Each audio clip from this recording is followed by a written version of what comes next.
gentlemen, I want you to repeat after me, just how I do it. Ready? Your turn. Very good. Go ahead now. Good golly. 7月9號呢，狗狗就可以合法咁樣進入食肆嗰度食嘢啦。首輪呢，湊出咗1000間嘅食肆啊！咁呢，我哋今日就帶埋 Teddy 同埋 Coffee 呢去元朗一間好特別嘅餐廳定係 cafe 嗰度慶祝啊！咁今次呢，就唔係食人嘅食物，嗰間餐廳呢係專賣狗狗嘅嘢食嘅。咁狗仔可以坐入去啦，跟住就買個蛋糕咁樣喺嗰邊可以休息下。今次我哋係主要因為為咗慶祝狗仔可以進入食肆，我哋而家就出發去元朗啦。呢間店鋪呢係位於 YOHO Mall 嘅附近嘅，喺順豐大廈嗰邊。不過呢，我都想講下呢條條例真係開心得嚟呢，又唔係咁開心啦，因為我都知道唔少係真係 pet friendly 嘅餐廳呢都抽唔到喎。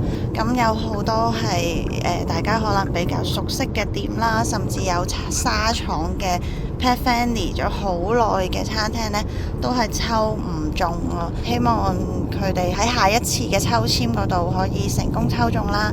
咁都希望大家狗主可以守規矩啦，做好我哋嘅責任，咁令到可以順利繼續有第二次嘅抽籤，令到嗰啲真係 pet friendly 嘅餐廳可以快啲抽到啊！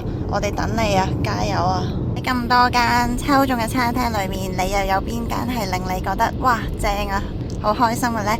咁由我哋汪星人講先啦，就係灣仔嘅黑白餐廳啊，佢成功咗啦！我哋又可以帶 Teddy 同埋 Coffee 去食飯啦。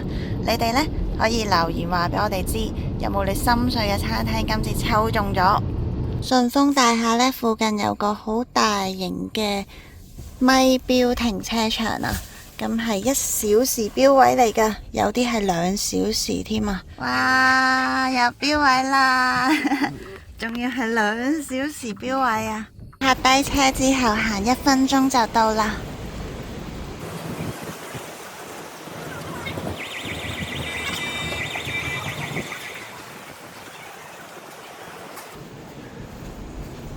就係呢間鋪頭啦。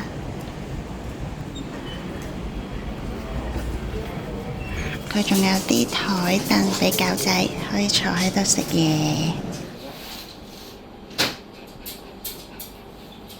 晏咗嚟，所以選擇唔多，現場都有啲嘢食可以買嘅。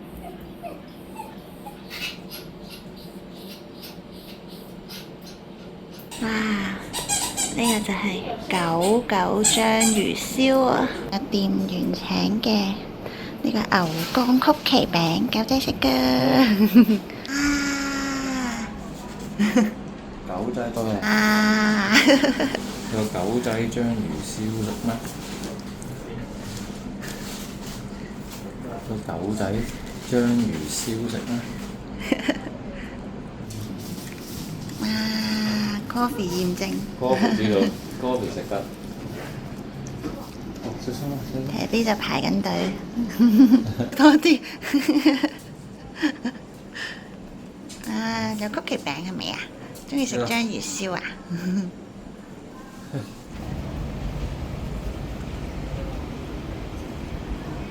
喺狗仔店嘅對面呢，有間香蕉仔啊，係食一啲煎餅甜品㗎。呢度室外都有一個位可以坐低食下嘢。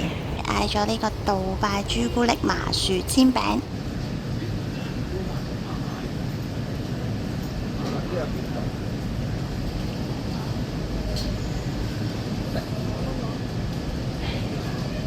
好正啊！好脆啊！好甜啊！好味啊！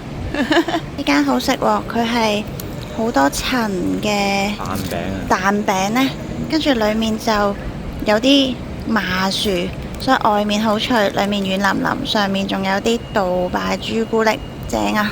個龍眼水都幾好飲㗎，好清甜，但係又唔會話太甜。啲蛋仔食得多啊！呢間煎餅係我哋真心推介。間香蕉仔已經開咗7年㗎啦，大家如果經過嚟買狗仔蛋糕呢，可以嚟幫襯，好味。今集嘅介紹嚟到呢度就差唔多啦，我哋下集再見啦，拜拜。